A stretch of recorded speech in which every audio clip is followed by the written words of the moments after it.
मी जसा बघून आलो ना तसं शिंदे साहेबांनी किंवा देवेंद्र साहेबांनी किंवा मला वाटतं ह्या लोकांनी बघितलं पाहिजे ह्या घराची परिस्थिती काय, आणि अशा निवडणुका असतील ना तर नको निवडणुका.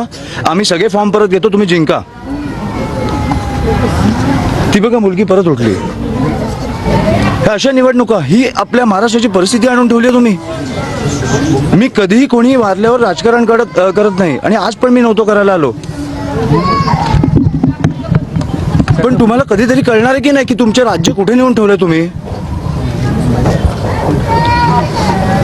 मला वाटतं आपल्या सगळ्यातला एक माणूस जागा झाला पाहिजे आणि ह्या गोष्टींचा विचार केला पाहिजे.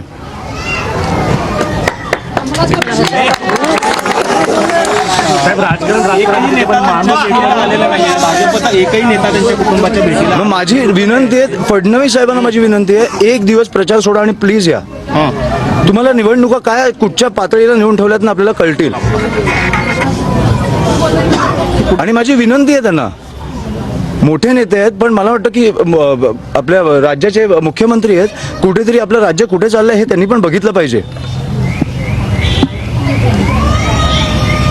ही कुठची परिस्थिती आहे. एक आई, एक बायको, 2 मुली आज अस्थि विसर्जन करून आल्यात. कशासाठी? निवडणुकीसाठी.